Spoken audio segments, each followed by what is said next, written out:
ತಾಲೂಕಿನಾದ್ಯಂತ ಯಶ್ ಪಕ್ಷೇತರ ಅಭ್ಯರ್ಥಿಯಾಗಿ ಸ್ಪರ್ಧಿಸಿರುವ ಸುಮಲತಾ ಅಂಬರೀಶ್ ಪರ ರೋಡ್ ಶೋ ಮೂಲಕ ಅಬ್ಬರದ ಪ್ರಚಾರ ನಡೆಸಿದರು. ಮಳವಳ್ಳಿ ತಾಲೂಕಿನಾದ್ಯಂತ ಯಶ್ ಪಕ್ಷೇತರ ಅಭ್ಯರ್ಥಿಯಾಗಿ ಸ್ಪರ್ಧಿಸಿರುವ ಸುಮಲತಾ ಅಂಬರೀಶ್ ಪರ ರೋಡ್ ಶೋ ಮೂಲಕ ಅಬ್ಬರದ ಪ್ರಚಾರ ನಡೆಸಿ ನಂತರ ಮಾತನಾಡಿ ಸ್ವಾಭಿಮಾನದ ಪ್ರತೀಕವಾಗಿ ನಡೆಯುತ್ತಿರುವ ಲೋಕಸಭಾ ಚುನಾವಣೆಯಲ್ಲಿ ಮಂಡ್ಯದ ಸೊಸೆ ಸುಮಲತಾ ಅಂಬರೀಶ್ ಅವರಿಗೆ ಅಮೂಲ್ಯವಾದ ಮತವನ್ನು ಕೊಟ್ಟು ಜಯಶೀಲರಾಗಿ ಮಾಡಬೇಕೆಂದರು. ಹೆಣ್ಣು ಮಕ್ಕಳು ಮನೆಯಿಂದ ಹೊರಬಂದು ಸೇವೆ ಮಾಡಲು ಮುಂದೆ ಬಂದಿದ್ದಾರೆ. ಮಹಿಳೆಯರು ಹೆಚ್ಚಿನ ಸಂಖ್ಯೆಯಲ್ಲಿ ಕ್ರಮ ಸಂಖ್ಯೆ 20ರ ರಣಕಹಳೆ ಗುರುತಿಗೆ ಮತ ನೀಡುವುದರ ಮೂಲಕ ಗೆಲ್ಲಿಸಬೇಕೆಂದು ಕೋರಿದರು. ಪಟ್ಟಣದ ಟೋಲ್ ಗೇಟ್ ಬಳಿ ಸರ್ ಎಂ ವಿಶ್ವೇಶ್ವರಯ್ಯ ಪ್ರತಿಮೆಗೆ ಹೂವಿನ ಹಾರ ಹಾಕಿ ನಮಿಸಿದರು. ರೋಡ್ ಶೋಗಳಲ್ಲಿ ಕಾಂಗ್ರೆಸ್, ಬಿಜೆಪಿ ಮತ್ತು ರೈತ ಸಂಘದ ಬಾವುಟಗಳು ರಾರಾಜಿಸುತ್ತಿದ್ದವು.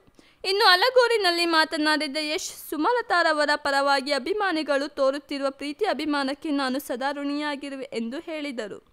ಮಳವಳ್ಳಿ ತಾಲೂಕಿನ ದಳವಾಯಿ, ಕೋಡಿಹಳ್ಳಿ, ಅಲಗೂರು, ತೊರೆಕಾಡನಹಳ್ಳಿ, ಪುರದೊಡ್ಡಿ, ಬಾಣಸಮುದ್ರ, ಡಿ ಹಲಸಹಳ್ಳಿ ಸರ್ಕಲ್, ಆಡ್ಲಿಮೇಗಳಾಪುರ ವೃತ್ತದಲ್ಲಿ ನಡೆದ ರೋಡ್ ಶೋನಲ್ಲಿ ಸಾರ್ವಜನಿಕರನ್ನು ಉದ್ದೇಶಿಸಿ ಅವರು ಮಾತನಾಡಿದರು. ಮಂಡ್ಯ ಜಿಲ್ಲೆಯ ಸ್ವಾಭಿಮಾನದ ಪ್ರತೀಕವಾಗಿ ಈ ಬಾರಿ ಲೋಕಸಭೆಗೆ ಸುಮಲತಾ ಅವರು ಸ್ಪರ್ಧೆ ಮಾಡಿದ್ದಾರೆ.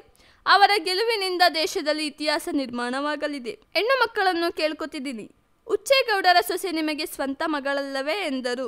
ರಾಜ್ಯ ಸರ್ಕಾರ ಮತ್ತು ಕೇಂದ್ರ ಸರ್ಕಾರಕ್ಕೂ ಭಿನ್ನತೆ ಇದೆ. ದೆಹಲಿಯ ಸಂಸತ್ತಿನಲ್ಲಿ ಕುಳಿತು ಜಿಲ್ಲೆಯ ಪರ ಕೆಲಸ ಮಾಡಬೇಕಾದರೆ ಉತ್ತಮ ಜಾಣ್ಮೆ, ಭಾಷಾ ಜ್ಞಾನ ಬೇಕು. ಅದು ಇವರಿಗೆ ಉತ್ತಮವಾಗಿ ಇದೆ. ಸುಮಲತಾ ಅವರು ಈ ದೇಶದ ನಾಯಕಿಯಾಗುವುದು ಖಚಿತ. ಅದು ನಿಮ್ಮಿಂದಲೇ ಆರಂಭವಾಗಿ ಇತಿಹಾಸ ಪುಟದಲ್ಲಿ ಸೇರಬೇಕು. ಪ್ರಜಾಪ್ರಭುತ್ವ ದೇಶವಾದ ನಮ್ಮ ಭಾರತ ದೇಶದಲ್ಲಿ ರಾಜಕೀಯದಲ್ಲಿ ಯಾರು ಬೇಕಾದ್ರೂ ಚುನಾವಣೆಯಲ್ಲಿ ಸ್ಪರ್ಧೆ ಮಾಡಬಹುದು. ನಿಮಗೆ ಎಂಥ ನಾಯಕರು ಬೇಕು? ನಮ್ಮನ್ನು ಗೆಲ್ಲಿಸಿದರೆ ಮಾತ್ರ ಜಿಲ್ಲೆಗೆ ಕೆಲಸ ಮಾಡ್ತೀವಿ ಅನ್ನುವರಿಗೆ ನಿಮ್ಮ ಮತ ನೀಡುವಿರಾ?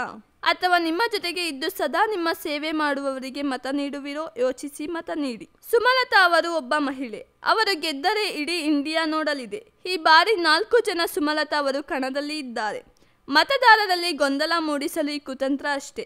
4 ಅಲ್ಲ 40 ಇದ್ರೂ ಮಂಡ್ಯ ಜನ ಬುದ್ಧಿವಂತರಿದ್ದೀರಿ. ಸುಮಲತಾ ಅಂಬರೀಶ್ ಅವರ ಕಹಳೆ ಊದುವ ರೈತನ ಚಿಹ್ನೆಗೆ ಮತ ನೀಡಿ ಅವರನ್ನು ಸಂಸತ್ತಿಗೆ ಆಯ್ಕೆ ಮಾಡಿ ಎಂದರು. ಈ ಸಂದರ್ಭದಲ್ಲಿ ಕಾಂಗ್ರೆಸ್ ಮುಖಂಡರಾದ ಸುಂದರರಾಜ್, ಎಚ್.ಆರ್. ಪದ್ಮನಾಭ, ಎಚ್.ಬಿ. ರಾಜಣ್ಣ, ಎಚ್.ಜಿ.ಆರ್. ಕಿಟ್ಟಿ, ತಾಲೂಕ್ ಪಂಚಾಯಿತಿ ಅಧ್ಯಕ್ಷ ನಾಗೇಶ್, ಜಿಲ್ಲಾ ಪಂಚಾಯಿತಿ ಸದಸ್ಯ ಚಂದ್ರಕುಮಾರ್, ಬಿಜೆಪಿ ಕಾಂಗ್ರೆಸ್ ಕಾರ್ಯಕರ್ತರು, ರೈತ ಸಂಘದ ಕಾರ್ಯಕರ್ತರು, ಯಶ್ ಅಭಿಮಾನಿಗಳು ಇದ್ದರು.